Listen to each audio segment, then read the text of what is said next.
Ուզում եմ նշել, որ 2025 թվականի մարդու իրավունքներին առնչվող խնդիրների համատեքստում առաջին անգամ Հայաստանում մարդու իրավունքների պաշտպանի տարեկան հաղորդման շրջանակներում անդրադարձ է կատարվել մեծ ծավալով կրոնական ազատությունների հետ կապված հարցին, որովհետև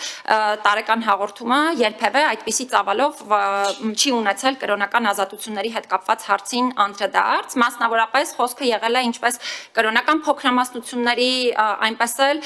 հայ առաքելական եկեղեցու հետ կապված հարցերին առնչվող տարբեր հարցադրումների քննարկման համատեքստում հատուկ արձանագրել ենք, որ գրեթե բոլոր կրոնական կազմակերպությունների եւ ներկայացուցիչների առումով նախորդ տարի բավականին բարձր ատելության թիրախավորող խոսքի տարբեր դրսևորումներ են արկա եղել, հատուկ շեշտադրել ենք կրոնական կազմակերպությունների ինքնավարության նկատմամբ հարգանքի եւ ինքնավարության հետ կապված խնդիրները նախորդ տարվա համատեքստում եւ այլն, եթե հարցեր լինեն ուրախ կլինեմ ավելի մանրամասն հարցերին պատասխանել, պարզապես հիմա հնարավորություն չունեմ ժամանակի սղությունը հաշվի առնելով բոլոր հարցերին ավելի մանրամասն անդրադառնալ։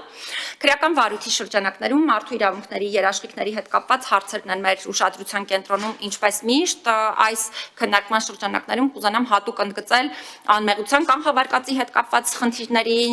անդրադարձը, որը նախորդ տարի թե հրապարակային հայտարարությունների, թե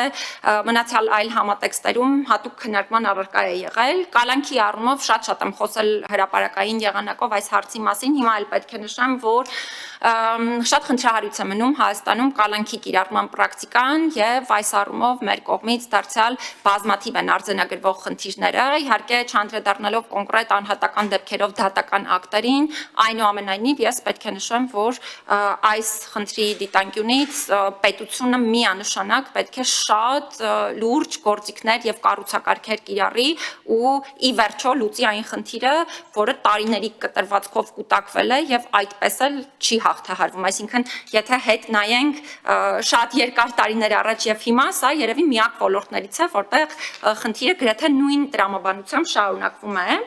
Իհարկե բողոքներ են ունեցել նաև քրեական վարույթներով ձգձգումների, տարբեր օբյեկտիվ քննության հարցերի եւ այլնի հետ կապված,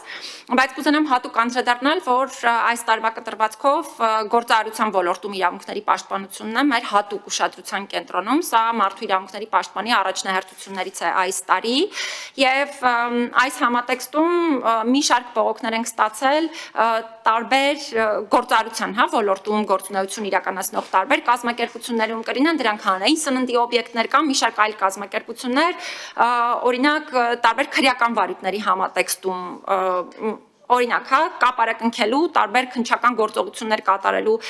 կոնտեքստում ընդհանրապես գործունեությամբ զբաղվելու հնարավորություն երկար ժամանակահատվածում չունենալու հանգամանքին, իհարկե շատ կարևոր է ընդգծել, որ այո, քննչական մարմինները պետք է հնարավորություն ունենան պատշաճ քննություն իրականացնել քրեական վարույթներով, բայց այստեղ պետք է նաև ճիշտ հավասարակշռություն ապահովել, այդ թվում գործարար ոլորտում գործունեություն իրականացնող անձանց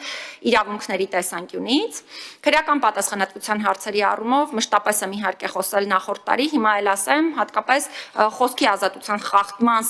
սահմանների խախտման համար քրեական պատասխանատվության գործիքների կիրառման առումով, այստեղ մի քանի մտահոգություններ ես անձամբ որպես մարդու իրավունքների պաշտպան ունեմ, որովհետև մի շարք են դեպքերը, երբ այո ակնհայտ է, որ խոսքի ազատության սահմանները, իրավաչափ սահմանները խախտվել են, բայց բազմաթիվ հարցեր է առաջացնում այն հանգամանքը, թե արդյոք այդ խախտման համար ընդհանրապես կարող է կիրառվել քրեական պատասխանատվություն, թե ոչ, որովհետև բոլորիս է հայտնի, որ քրեական պատասխանատվությունը խոսքի ազատության սահմանների խախտման համար բացառապես ամենամեծ հանրային վտանգավորություն ունեցող դեպքերում կարող է կիրառվել։ Հետևաբար այս առումով մի շարք դեպքերում նաև հայցողական արդարադատության տպավորություն է ստեղծվում ու այս խնդրին միանշանակ պետք է շատ մեծ ուշադրություն դարձնել, հատկապես կարևոր են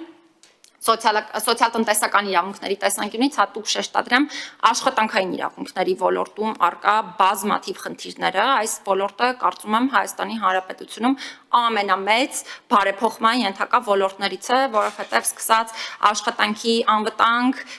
եւ